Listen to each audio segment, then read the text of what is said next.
الحمدللہ رب العالمین والصلاة والسلام علی سید الانبیاء والمرسلین وعلی آلہ واصحابہ اجمعین اما بعد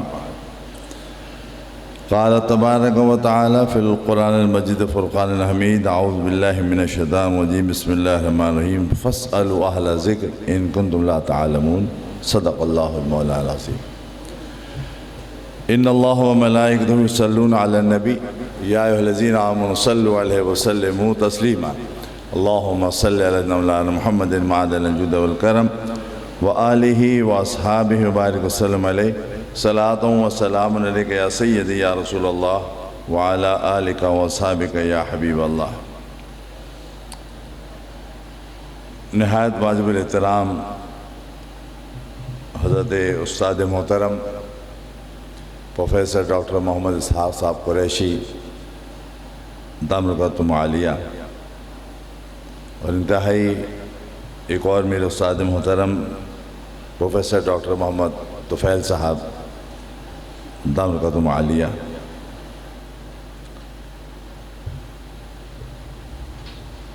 سب سے پہلے مبارکباد پیش کرتا ہوں ڈاکٹر صاحب کی اس کاوش کو جو پچھلے 14 سال سے جاری و ساری ہے۔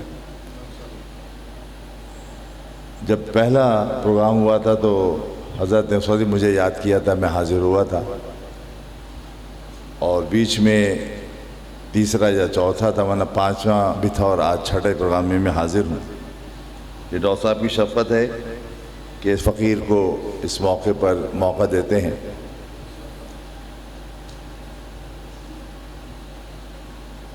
اعلیٰ حضرت رضی اللہ تعالیٰ عنہ کو 100 سال ہو گئے، ایک صدی، اور اس صدی کو تمام عالم کے اندر اس طور پر منایا جا رہا ہے کہ تعلیمات رضا کو فروغ دیا جائے۔ تو آج اسی لیے اس 2 روزہ سیمینار کا جو عنوان بنا وہ علمی خدمات ہیں اعلیٰ حضرت کے حوالے سے۔ اس میں 4 سیشن کا ذکر ہے، اور آج پہلا سیشن ہے۔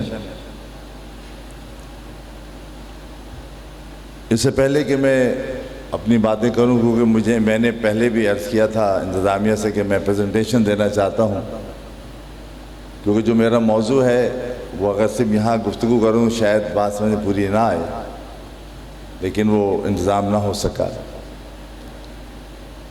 کیونکہ میرا تعلق شعبہ ارضیات سے ہے۔ میں جیولوجی کا پروفیسر رہا، 36 سال میں نے جامعہ کراچی میں پڑھایا، علم ارضیات، پیٹرولیم وغیرہ، اور 2015 میں ریٹائر ہو گیا۔ وہاں 36 سال کا ساتھ ہے، اور ادارہ تحقیقات امام احمد رضا میں خادم کی حیثیت سے 38 سال ہو گئے۔ اس دوران الحمدللہ ڈاکٹر صاحب یہاں بیٹھے ہوئے ہیں، میرے استاد محترم پروفیسر ڈاکٹر طفیل صاحب یہ جانتے ہیں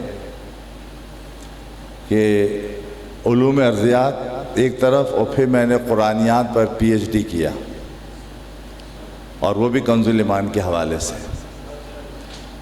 تو میں نے کنز الایمان کو اس طور دیکھا کہ قرآن کا جب یہ چیلنج ہے وَلَا رَدْبٍ وَلَا يَابِسٍ إِلَّا فِي كِتَابٍ مُبِينٍ، ہم نے کوئی خشک اور تر شے نہ چھوڑی جو ہم نے قرآن میں بیان نہ کرتی۔ تبیان لکل شے، ہر چیز کھول کر بیان کر دی اس کے اندر، اور تمام علوم کا ماخذ جو ہے وہ قرآن قرار دیا جاتا ہے، حقیقت بھی ہے۔ آج سے 300 سال پہلے تک سائنس پر مسلمانوں کا قبضہ تھا۔ آج سے 300 سال پہلے آپ جو بھی کتاب اٹھا کے دیکھیں جس علم کی بھی، اس میں مسلمان سائنسداں کا غلبہ نظر آئے گا۔ لیکن افسوس کہ ہماری گاڑی جو ریورس شروع ہوئی ہے، اتنی ریورس ہو گئی ہے کہ موجودہ دور کے اندر کسی بھی بڑی کانفرنس جو ہوتی ہے دنیا میں مختلف موضوعات پر، اس میں شاید ہی کوئی مسلمان شریک ہوتا ہو. یہ ہمارے بیک ٹو پویلین کا مسئلہ بنا. وہ کیوں بنا کہ 300 سال کا اگر آپ اٹھا کے دیکھیں گے تو ہم قرآن کریم سے دور ہوتے چلے گئے. امام غزالی ہوں، امام رازی ہوں، کوئی بھی امام سیوطی ہوں، بڑے بڑے ہمارے سائنسداں بھی گزرے، وہ سارے کے سارے قرآن سے علم سیکھتے تھے. تفصیل میں ظاہری بات نہیں جا سکتا اور چیزیں میں دکھا بھی نہیں سکتا یہاں پر جب کوئی چیز دکھانے کی نہیں، لیکن اتنا جانتا ہوں کہ احمد رضا جن کا نام ہے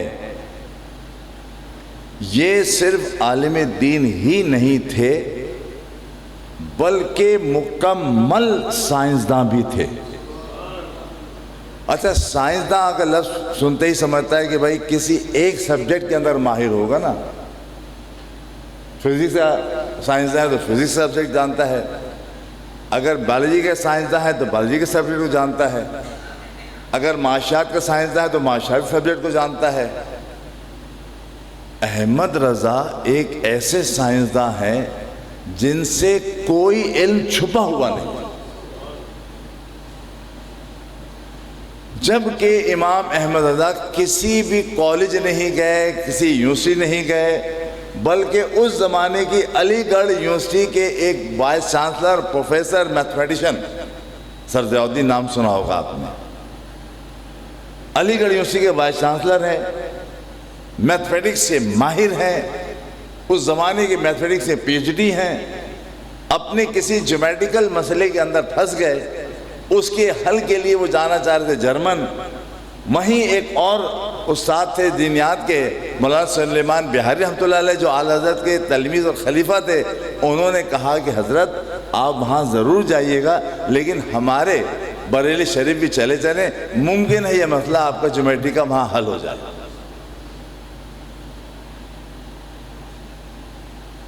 جب وہ لے کر آئے اور انہوں نے اپنی اشکال دکھائیں جیومیٹری کی جو انہوں نے بنائی تھی، اعلیٰ حضرت کہنے لگے یہ میں یہاں تک کیا ہے اور میں پھنس گیا ہوں، حل نہیں ہو پا رہا. اب ایک عالم دین ہے، آپ اس کو مفتی کہیے، محدث کہیے، مفسر کہیے، فقیہ کہیے، کچھ بھی کہیے، وہ ہے نا وہ بظاہر، اور کسی کالج یونیورسٹی بھی نہیں گئے، دنیا کے کسی دنیاوی عالم سے کچھ پڑھا بھی نہیں ہے، سائنس کی کوئی کتاب دنیا کی پڑھی نہیں ہے، جیومیٹری. لیکن اعلیٰ نے جواب دیا، ڈاکٹر صاحب آپ نے تو شکل ہی غلط بنائی ہیں، اب حل کیا کر رہے ہیں اس کے اندر؟ پھر آپ نے شکلوں کو دوبارہ بنایا اور دوبارہ شکلیں بنا کر ان کے مسئلے کا حل کیا. اب یہ چیزیں میں صرف زبانی بتا رہا ہوں، یہاں ہو تو دکھا دوں آپ کو. خیر، تو بتانا یہ تھا کہ احمد رضا جن کا نام ہے وہ معمولی سائنسداں نہیں اور کسی ایک سبجیکٹ کے سائنسداں نہیں. اور یہ میں دعویٰ ہی کر سکتا ہوں، ظاہر بات ہے، اور میں کیا لفظ استعمال کروں گا کہ میں یہ کہنے پر حق بجانب ہوں گا اور یہ ثابت کر سکتا ہوں کہ احمد رضا کے زمانے میں جتنے مروجہ علوم تھے، چاہے سائنس کے ہوں، علوم عقلیہ، نقلیہ، کچھ بھی ہوں، کوئی علم ایسا نہیں جس پر سوال کیا گیا ہو اور مولانا جواب نہ دیا ہو. ابھی فتاوی کی بات ہو رہی تھی. ڈاکٹر صاحب میری تحقیق کے مطابق جو میں نے مطالعہ کیا ہے، 14 سال سے کم عمر میں آج تک عالم اسلام میں مفتی نہیں بنا. یہ ریکارڈ آپ مجھے صحیح کر دیں اگر میں غلط کہہ رہا ہوں. جس دن وہ بالغ ہوتے ہیں اسی دن فارغ التحصیل ہوتے ہیں اور اسی دن پہلا فتویٰ دیتے ہیں. یہاں سے شروع ہوتی ہے کہانی امام احمد رضا کی. پھر 55 سال مسلسل لکھتے رہے، اس میں فتاوی بھی شامل. ایسا بھی کوئی مفتی نہیں ہے دنیا میں، ابھی ڈاکٹر صاحب کچھ بیان کر رہے تھے، ایسا کوئی مفتی نہیں جس نے 5 طریقے سے فتاوی کے جواب دیے ہوں. دکھا دو مجھے آپ. یعنی اردو نثر، اردو نظم، فارسی نثر، فارسی نظم، عربی نثر، ان 5 انواع میں صرف واحد عالم اسلام کے ایک مفتی ہے جس کا نام ہے احمد رضا، ورنہ سب نے نثر میں تو دیے ہیں لیکن نظم میں نہیں ملیں گے۔ تو کہیں بھی آپ شعبے میں چلے جائیے، اور حافظے کا یہ عالم، اس کے بعد اب 1-2 آیتیں بیان کرتا ہوں جو میرا موضوع بتاتا ہوں۔ ڈاکٹر صاحب میری ایک تحقیق اور ہے، وہ تحقیق یہ ہے کہ احمد رضا کا حافظہ اللہ نے ایسا بنایا تھا، شاید ان کے بعد اب تک مجھے کوئی مثال نظر نہیں آ رہی، اور پہلے ہوگی تو میرے علم میں نہیں۔ کون سا آدمی دنیا میں ایسا ہے جس نے قرآن کریم 6 مہینے سے کم ٹائم میں حفظ کیا ہو؟ ابھی تک 6 مہینے کا ریکارڈ ہے، یا اس سے بھی کم ہو شاید میرے میں نہ ہو، لیکن احمد رضا کا ریکارڈ معلوم ہے کتنا ہے؟ 1 ماہ نہیں جناب، یہ تو بتانے جا رہا ہوں۔ آپ 1 ماہ یوں کہتے ہیں کہ احمد رضا، پہلے خاصہ یہ دیکھیے کہ مولانا امجد علی صاحب رحمۃ اللہ سے کہا کہ آپ میرے پاس آ جائے کریں روزانہ افطار کر کے اور عشاء کی اذان سے تک۔ اب وقت دیکھیے گا، روز آنا، اور مولانا امجد علی پہنچے افطار کر کے، اور عشاء کی اذان میں کتنا وقت ہوتا ہے؟ زیادہ 1 گھنٹہ، ایسا تو نہیں ہوگا نا، 1 گھنٹے سے بھی کم ہوگا۔ مولانا امجد علی کیا کرتے؟ 1 پارہ یا سوا پارہ یا 1.5 پارہ سناتے، صرف وہ تلاوت کرتے، اور احمد رضا ان کو سنتے صرف 1 دفعہ، اور جا کر مصلی پہ سنا دیتے، ریپیٹ بھی نہیں کیا۔ ہم تو بچوں کو رٹواتے ہیں نا، سب کرتے ہیں ظاہری بات، لیکن احمد رضا نے کتنا ٹائم ہے؟ میرے نزدیک تو 50 اور 40 منٹ بھی نہیں بنتے، لیکن اگر 1 گھنٹہ بھی آپ لگا لیں تو 27 گھنٹوں میں قرآن مجید انہوں نے حفظ کیا ہے۔ اور میں نے جب اس کو اور کنڈنس کیا تو میرے نزدیک 15-16 گھنٹے سے زیادہ نہیں لگا ہوگا جس نے پورا قرآن حفظ کر لیا۔ اچھا حفظ کر لیا، اس کے بعد آئیے لکھنے پر۔ میرے پاس الحمدللہ ڈاکٹر صاحب، آپ نے شاید دیکھا بھی ہوگا میرے تھیسس کے اندر، اعلیٰ حضرت نے جو قرآن کریم کا ترجمہ املا کروایا ہے اس کا اصل نسخہ میرے پاس موجود ہے، مخطوطہ جسے آپ کہتے ہیں۔ مخطوطہ کیسے بنا، کس طرح ہوا؟ مولانا جدلی کو بلایا، جب بہت ضد کی بھائی ترجمہ چاہیے، اعلیٰ حضرت رحمۃ اللہ علیہ سے انہوں نے کہا، مولانا جدلی سے کہا اعلیٰ حضرت نے کہ بھائی قلم دوات لے آؤ، وہ بھی مغرب سے عشاء کے درمیان، بس یہی وقت ذرا فاضل ہوتا تھا ان کے پاس، یا فارغ ہوتا تھا، جس میں وہ لوگوں سے ملتے ملاتے تھے یا کچھ اور کام کرتے تھے۔ فرمایا یہی وقت آ جائے کرو۔ آ گئے، پہلے دن آئے، مولانا امجد علی نے پہلے دن 1.25 یا 1.5 پارہ پڑھا، اس کے بعد اعلیٰ حضرت نے 1.25 یا 1.5 پارے کا ترجمے کا املا کروا دیا۔ ایسے املا کروایا جیسے شاید میں پڑھ کر بھی شاید نہیں کر پاؤں گا 1.5 گھنٹے کے اندر۔ اور اس نسخہ اگر آپ دیکھیں گے، کوئی جملہ کہیں سے کاٹا نہیں ہے، کوئی لفظ نہیں کاٹا، جو ایک دفعہ چل رہا تھا وہ چلتا رہا۔ اس لحاظ سے جو نسخہ میں نے دیکھا مخطوطہ، 15 سے 20 نشستوں میں جو 1.25 گھنٹے کی تھیں، اس میں پورا ترجمہ قرآن انہوں نے املا کروا دیا۔ یہ ہے اعلیٰ۔ کاش کہ ہم ان کی قدر کرتے، یا اب بھی قدر کر لیں۔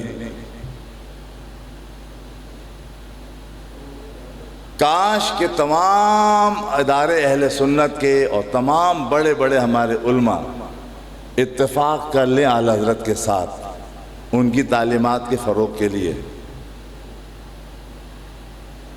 میں نے کہا نا ابھی بات نکل جاتی ہے، علوم کی بات آئی تو علوم کی جب بات آئی، ان کے سائنسی علوم مجھے بتا دیں کہ آپ کتنے لوگوں سے سنتے ہیں؟ شاید ہی کہیں سنتے ہوں گے یار، شاید ہی سنتے ہوں گے یار، اس شخص کے 250 رسائل ہیں صرف سائنس کے عنوانات پر۔ یہ میں کام نہیں کر سکتا، میں اس لائق نہیں ہوں، یہ علماء کا ذمہ داری ہے کہ ان تمام جو ان کی مخطوطات ہیں ان کو پڑھیں، آسان بنائیں، پھر ہم اسے انگریزی میں ترجمہ کریں، دنیا کے سامنے پیش کریں کہ احمد رضا وہ ہے جس نے الٹرا ساؤنڈ تھیوری آج سے 120 سال پہلے دیتی تھی۔ کوئی کتاب تو پڑھو اعلیٰ حضرت کی۔ الٹرا ساؤنڈ جو آج عام ہو گیا ہے، پیٹ میں بچے لڑکا ہے لڑکی بتانے مشین بتا رہی ہے، اعلیٰ حضرت نے 120 سال پہلے اس کا میکینزم بتایا ہے اپنی کتاب کے اندر یار۔ کاش کہ وہ 120 سال پہلے سامنے آ جاتی تو اعلیٰ حضرت الٹرا ساؤنڈ مشین کے موجد کہلاتے ہیں، ایجاد کرنے والے کہلاتے ہیں، اور ایک دو نہیں ہے، ایسی 20 مثالیں میں دیتے ہیں۔ لیکن میں کیا کروں، صرف تقریر یہاں ہو جاتی ہے اور کیا کر سکتا ہوں، اور سننے والے 20-50 ہوتے ہیں بس، اور نام ہم اعلیٰ حضرت بہت لیتے ہیں۔ کام کرنے کا یہ ہے لیکن ہم نہیں کر پاتے۔ چلیں ایک دو مثالیں جو میں نے موضوع کے لحاظ سے وہ بتا دوں، ورنہ باتیں تو بہت ساری آ جائیں گی کرنے کی۔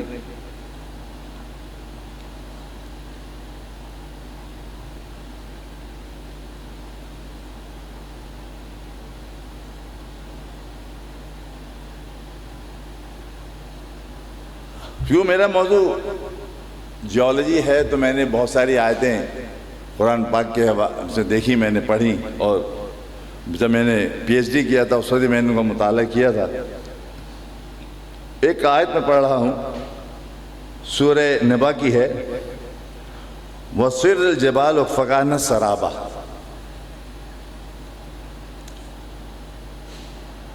سرابا شاید آپ نے سنا ہوا ہو، جس کو جب ہم روڈ پر چل رہے ہوتے ہیں، سخت گرمی ہوتی ہے، دھوپ ہوتی ہے، تو دور نظر آتا ہے شعائیں ایسی پڑتی ہیں اور ریفلیکٹ ہوتی ہیں، لگتا ہے کہ پانی پڑا ہوا ہے، اس کو عربی میں سرابا کہتے ہیں۔ اور آپ کو یہ بتا دوں، حضور کی حدیث آپ نے سنی ہوگی، پڑھی ہوگی، جب قیامت آئے گی زمین اپنا تمام لاوا اگل دے گی اور زمین ہو جائے گی تانبے کی، ٹھیک ہے؟ اب تانبا اور سورج کہاں پر ہوگا؟ سر کے اوپر، اور جب ریفلیکشن ہوگا لوگ ہوں گے پیاسے، وہ بھاگیں گے ادھر، جیسے آگے جائیں گے پانی اور آگے چلا جائے گا، پانی تو ہوگا نہیں، وہ دھوکا ہوگا۔ اس لفظ سرابا کا ترجمہ کوئی مترجم نہیں کر پایا اردو کا کہ سرابا ہے کیا۔ بات یہ کہ جب تک کہ میکینزم نہیں سمجھی جائے گی بات پوری نہیں ہوگی۔ اعلیٰ حضرت، جیسے میں نے ذکر کر دیا ہے کہ ہلکا سے جھلک دی گئی آپ کو، اعلیٰ حضرت کون سا علم ہے، اور پھر قرآن ہی تو سارا ماخذ ہے، جس کو قرآن ایسا حفظ ہو، حدیثیں ساری حفظ ہوں، اس کے سامنے سب چیزیں ایسے ہی ہوتی ہیں جیسے شاید میں آپ کے سامنے ہوں، پھر مشکل نہیں ہوتی اس کی۔ تو یہاں پر آپ دیکھیں گے مختلف مترجمین نے جو ترجمہ کیا، وَسِرَّ الْجِبَالُ فَكَانَتْ سَرَابًا کا مولانا اشرف تھانوی صاحب نے ترجمہ کیا، اور پہاڑ اپنی جگہ سے ہٹا دیے جائیں گے اور سو وہ ریت کی طرح ہو جائیں گے۔ فتح محمد جہلانی صاحب نے ترجمہ کیا، اور پہاڑ چلائے جائیں گے تو وہ ریت کی طرح رہ جائیں گے۔ محمد حسن دیوبندی صاحب نے ترجمہ کیا، اور چلائے جائیں گے پہاڑ تو ہو جائیں گے چمکتا ریتا۔ تھوڑی سی جھلک آئی اس کے اندر۔ اور مودودی صاحب نے ترجمہ کیا، اور پہاڑ چلائے جائیں گے یہاں تک کہ وہ سراب ہو جائیں گے۔ ترجمہ نہیں کر پائے سراب کا یہ۔ اب احمد رضا کا ترجمہ دیکھیے آپ، وہ فرما رہے ہیں کہ پہاڑ چلائے جائیں گے اور ہو جائیں گے جیسے چمکتا ریتا دور سے پانی کا دھوکہ دیتا۔ یہ دھوکہ ہی تو ساری چیز ہے سرابا کے اندر۔ یہی تو اس کی سائنس ہے یہاں پر. وہ دھوکہ ہوگا وہاں پر، پانی کا دھوکہ ہوگا. اور وہ کیوں کہ میں نے بتا دیا کہ جب سارا لاوا ابل جائے گا، یہ پہاڑ چلا جائیں گے، ابل جائیں گے، اور پوری زمین ہو جائے گی تانبے کی. تو اعلیٰ حضرت ترجمہ آپ نے دیکھا، اور پہاڑ چلائے جائیں گے کہ ہو جائیں گے جیسے چمکتا رہتا دور سے پانی کا دھوکہ دیتا.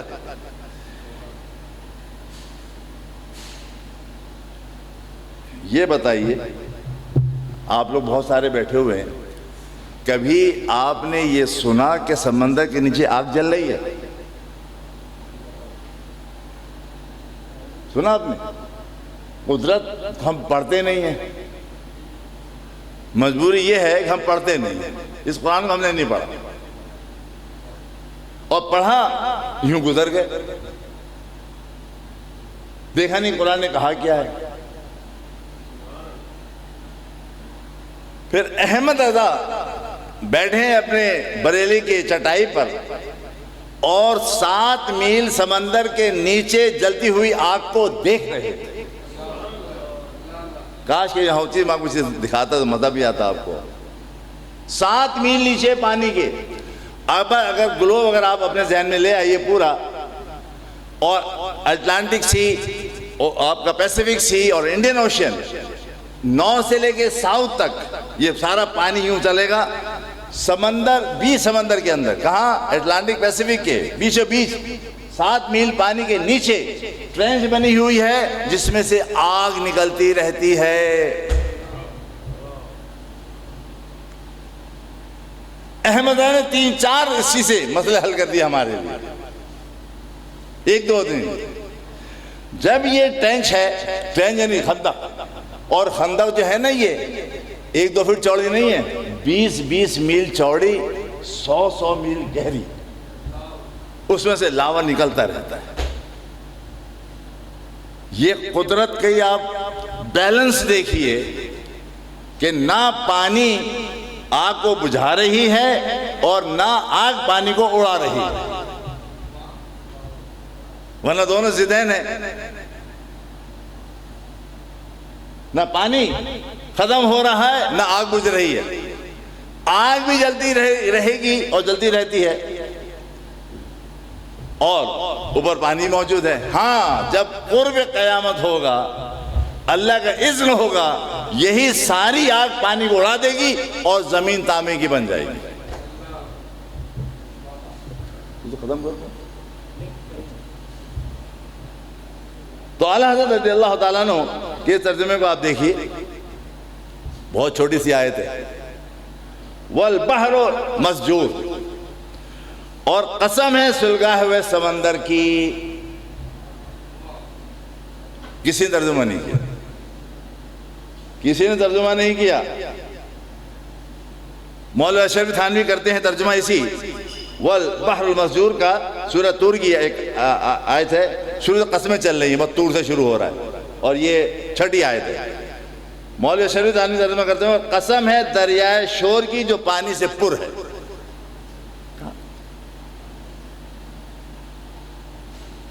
کوئی بات سمجھ میں آئی اس کے اندر؟ آگے آئیے. مولوی محمد حسن دیوبندی کا ترجمہ کرتے ہیں قسم ہے ابلتے ہوئے دریا کی. They have no sense of science when they were doing the translation. اور ٹرانسلیشن کے لیے ضروری ہے اس سبجیکٹ کی مصطلحات کا جاننا. اگر وہ نہیں جانتے آپ ترجمہ یہی کریں گے. ہاں پھر آگے چلیے. مولوی سید مودود صاحب ترجمہ کرتے ہیں اور قسم ہے موجزن سمندر کی. فتح محمد جہلانی ترجمہ کرتے ہیں قسم ہے بولتے ہوئے دریا کی. اور اعلیٰ فرما رہے قسم ہے سلگتے ہوئے سمندر کی، جو سلگ رہا ہے 24 گھنٹے سلگ رہا ہے. اس سلگنے سے ایک اور کام ہو رہا ہے. آپ نے مدوزر سنا ہے؟ آپ نے جوار بھاٹا جسے کہتے ہیں، جوار بھاٹا مدوزر جو لیونر ٹائٹس آتی ہیں. سائنس یہ کہتی ہے کہ جب چاند 15ویں 14ویں شب ہوتی ہے، پورا فل مون ہوتا ہے، سائنس یہ کہتی ہے کہ مون پانی کو اٹریکٹ کرتا ہے، گریویٹل پش کرتا ہے، لہذا جب 15 چاند کی تاریخ ہوتی ہے اور زمین کے قریب ہوتا ہے چاند تو پانی کو کھینچتا ہے، لہذا اٹلانٹک، پیسیفک، انڈین اوشن کے بیچوں بیچ جو میں نے وہاں ذکر کیا تھا ابھی، وہاں پر جوار بھاٹا بڑی بڑی موجیں اٹھتی ہیں اوپر، جس کو لونر ٹائیڈز کہتے ہیں۔ اعلیٰ حضرت نے کہا میاں کہاں کی باتیں کر رہے ہو؟ اگر چاند میں اتنی طاقت ہے کہ پانی کو کھینچ لے تو بھیا سورج تو چاند سے سینکڑوں گنا بڑا ہے، وہ پانی کو سارے کیوں نہیں کھینچ لیتا؟ 12 بجے دن میں تو ایسی بات نہیں آتی۔ بات سمجھیے گا، سائنس نے کہا کہ جب چاند پورا ہوتا ہے اور زمین کے قریب ہوتا ہے اس کی گریویٹی پورے اس کو کھینچتی ہے۔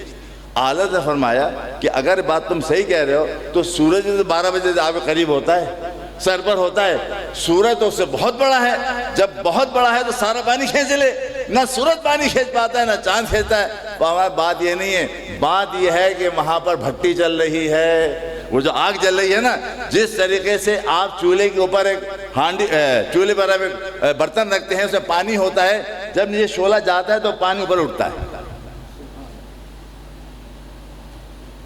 دودھ ابلتا ہے، پانی ابلتا ہے۔ یہ جو ابال ہے جوار بھاٹے سے آپ کہہ رہے ہیں، لونر ٹائیڈز کہہ رہے ہیں، فرمایا اس کی وجہ سے نہیں ہے، یہ جو سمندر سلگ رہا ہے اس کی وجہ سے ہے۔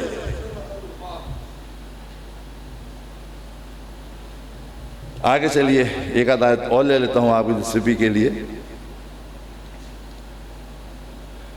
زمین جب بنائی گئی، یہاں پر یقیناً حفاظ کرام بھی ہوں گے اور مفسرین حضرات بھی ہوں گے، یہاں پر بڑے بڑے اسکالر موجود ہیں۔ زمین جب بنائی گئی تو ہچکولے کھاتی تھی، تفصیل میں نہیں جا رہا، انسان کی پیدائش سے پہلے کی بات ہو رہی۔ زمین جب بنائی اللہ نے، ہچکولے کھاتے تھے۔ اللہ نے اس کے ہچکولے کیسے ختم کیے قرآن میں اس نے بیان کر دیا، سمجھنے والے سمجھیں۔ سائنس بھی آج اس بات کو طے کر چکی کہ اگر یہ پہاڑ جو نظر آ رہے ہیں جگہ جگہ، یہ پہاڑ اگر نہ ہوتے تو زمین ہچکولے کھاتی رہتی۔ اللہ نے جیسے پہاڑ نظر اوپر آتے ہیں اس سے کہیں زیادہ وہ نیچے ہوتے ہیں۔ اچھا پھر زمین پہلے بتا دوں ہے کیسی؟ زمین بالکل ایسی جیسے آپ تربوز دیکھتے ہیں، جیسے آپ تربوز دیکھتے ہیں، اندر تربوز میں پانی بھرا ہوا ہے، زمین کے اندر آگ بھری ہوئی ہے، جس کو آپ مولٹن مٹیریل کہتے ہیں، لاوا کہتے ہیں۔ اندر سارا یہ تیر رہا ہے، گھوم رہا ہے، زمین نہیں، اندر کنوینشنل کرنٹ سے یہ لاوا گھومتا ہی رہتا ہے۔ اب یہ لاوا اندر گھوم رہا ہے اور یہ پہاڑ جو ہے وہ اینکر ہے اس کے اندر۔ اگر اینکر نہ ہو تو زمین ہچکولے کھاتی رہے گی۔ تو اللہ تعالیٰ نے پہاڑوں کو بنا کر اس طرح بنایا، اس کی بناوٹ ہے یہ کہ ان کو اینکر کر دیا، ان کے لنگر ڈال دیے۔ اگر لنگر جس طرح سے پانی کا جہاز کھڑا ہوتا ہے، اگر اینکر نہ ڈالیں تو پانی ہچکولے کھاتا رہے گا نا جہاز۔ ایسے قدرت نے اللہ نے اپنی شان کے لائے جو کام کیا۔ نظر قرآن پڑھنے والی چیزیں واقعی، صرف آیت قرآنی کو حفظ نہ کریں بلکہ ذرا مطالعہ بھی کریں کہ اللہ نے کیا کیا شانیں بیان کی ہیں، اپنی کس طرح بیان کیا اللہ تعالیٰ، اپنی قدرت جگہ جگہ بیان کی ہے۔ تو وہ ہچکولے کھاتی رہتی۔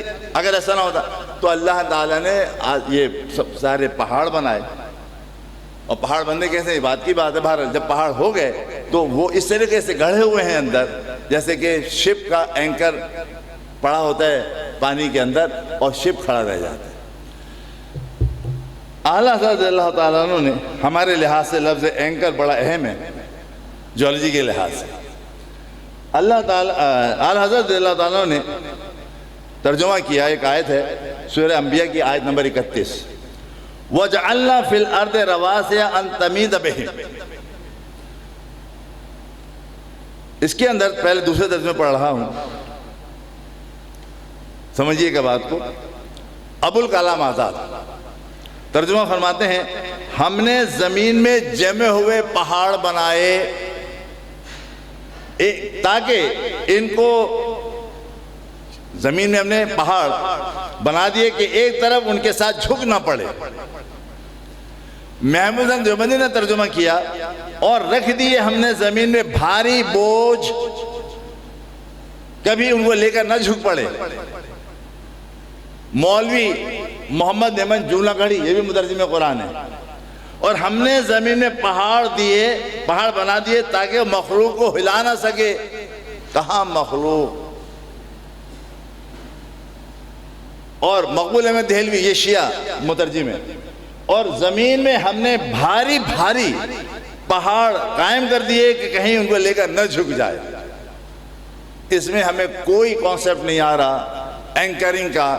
ترجمہ اعلی حضرت دیکھیے، اعلی حضرت فرماتے ہیں اور زمین میں ہم نے لنگر ڈالے کہ انہیں لے کر نہ کاپے۔ تو یہ جو اینکر ہیں، جو لنگر پڑے ہوئے ہیں، اس نے زمین کو ہچکولوں سے روکا ہوا ہے۔ ایک اور آیت اسی سے متعلق، اور وہ ہے بہت چھوٹی سی آیت، اور وہ آیت یہ ہے سورہ نازعات کی، وَالْأَرْضَ بَعْدَ ذَلِكَ دَحَاهَا۔ آپ لوگ بہت سارے لوگ کراچی گئے ہوں گے، ڈاکٹر صاحب آپ بھی تشریف لے گئے ہوں گے کراچی۔ اگر آپ 1960 میں گئے کراچی تو آپ نے دیکھا ہوگا کہ سمندر عبداللہ شاہ غازی کے مزار تک آتا تھا۔ جو لوگ گئے کراچی، اور پرانی بات اگر انہیں یاد ہے، اگر نہیں تو بتا رہا ہوں آپ کو، میں جب گیا ہوں پہلی دفعہ 64 میں، جب میں 10 سال کا تھا، تو ہم اپنی فیملی کے ساتھ گیا تھا، تو ہم نے انتظار کیا کہ پانی پیچھے جائے تو ہم اس پہاڑی تک پہنچے جہاں پر عبداللہ شاہ غازی کا مزار ہے۔ یہ میں تمہید بات رہا ہوں بات سمجھانے کے لیے۔ اور اگر آج آپ جائیں تو مزار شریف سے کم از کم 2-2.5 کلومیٹر پیچھے چلا گیا سمندر، مزار سے 2.5 کلومیٹر پہ چلا گیا، ریگریس ہو گیا۔ جب وہ ریگریس ہوا تو ہوا کیا؟ زمین پھیلی ہے نہیں پھیلی؟ زمین بڑھی نہیں بڑھی؟ زمین اونچی ہوئی یا نہیں ہوئی؟ یہ زمین کا پھیلاؤ، جب زمین کا پھیلنا اگر کسی نے ترجمے میں سمویا ہے تو صرف احمد رضا ہے۔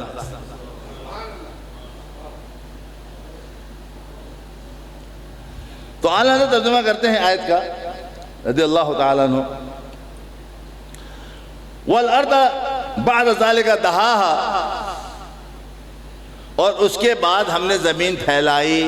اب ڈائیگرام ہوتا ہے آپ بہت اچھا سمجھ لیتے، پھر سمجھا دوں ذرا سا آپ کو۔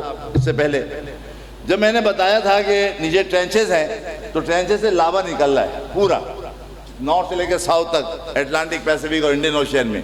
یہ لاوا نکلنے کے بعد دونوں سندھ میں آ کر ٹھنڈا ہو جاتا ہے، پھر نکلتا ہے، جب دوبارہ آتا ہے تو ٹھنڈا جو ہوتا ہے اس کو پش کرتا ہے ادھر بھی ادھر بھی، زمین پھیل رہی ہے۔ اور اگر نقشہ جا کے دیکھیں آپ، افریقہ کا ویسٹرن بارڈر اور ساؤتھ امریکہ کا ایسٹرن بارڈر، ان کو اگر آپ کاٹے لگائیں تو لگ جائے گا ایک ہی جیسے ہیں۔ یہاں سے یہ پھیلنا شروع ہو۔ اس پھیلاؤ کو احمد رضا نے عکس کیا، کیونکہ وہ قرآن کو پڑھتے تھے اور سمجھتے تھے۔ فرمایا کہ اس کے بعد زمین پھیلائی، جبکہ دیگر مترجمین نے کیا کیا؟ مولوی اشرف تھانی فرماتے ہیں اور اس کے بعد زمین کو بچھایا، جیسے قالین تھا بچھا دیا۔ مولوی فضل جالندھری ترجمہ کرتے ہیں اور اس کے بعد زمین کو پھیلایا، یہاں تو صحیح ہے۔ مولوی محمود حسن دیوبندی کہتے ہیں زمین کو اس کے پیچھے صاف کیا، اور مودودی صاحب ترجمہ کرتے ہیں اور اس کے بعد زمین کو اس نے بچھایا، صاف کیا، نہ زمین کو پھیلایا۔ اور یہ ہے اعلیٰ حضرت کی ترجمے کی خاصیت جو آپ نے دیکھا۔ آیتیں بہت ساری تھیں، بہرحال میرے خیال وقت بھی میں نے زیادہ ہی لے لیا، اور اللہ تعالیٰ ہمیں اعلیٰ حضرت کو باقی پڑھنے کی توفیق عطا فرمائے۔ صرف نام نہ لیا کریں یار، کچھ کام بھی یا کریں، وہ باتیں بھی لے کر آئیں سامنے جس کو دنیا ایکسیپٹ کر لے۔ کاش ابھی بھی ہمیں جاگ جائیں اور اعلیٰ حضرت کا صحیح امیج، جو نہ صرف ایک بہت بڑے عالم دین مجدد بلکہ بہت بڑے سائنسداں، اعلیٰ حضرت واقعی بر صغیر میں کیا عالم اسلام کے اندر شاید بہت بڑا دعویٰ ہو جائے گا میں ایسا کہہ دوں، لیکن بہرحال مجھے اتنا بڑا کوئی عالم نظر نہیں آیا ابھی تک جو تمام علوم پر اس طرح دسترس رکھتا ہو کہ اس نے کتابیں بھی لکھی ہوں۔ صرف کہہ دینا آسان ہے، میری تقریر ہو گئی نا، اگر میرا مقالہ نہیں تو بیکار ہے پھر۔ تو تقریر انہوں نے تقریر تو کرتے نہیں تھے اعلیٰ حضرت، سال میں صرف 2 تقریریں، بس صرف 2 تقریریں۔ اپنے پیرخانے کے اندر جاتے تھے ان کے عرس کے موقع پر، اور 12 ربیع اول کو اپنی بریلی شہری میں تقریر کرتے تھے، بس باقی کام لکھنا لکھنا لکھنا، اتنا لکھا کہ ہمیں 1 صدی گزر گئی اور ابھی تک ہم ان کے لکھے کا احاطہ بھی نہیں کر سکے۔ انہوں نے بالکل صحیح کہا تھا، کاش ہم اس کو اپنا سلوگن بنا لیں کہ کام وہ لے لیجئے تم کو جو راضی کرے، ٹھیک ہو نام رضا تم پہ کرو۔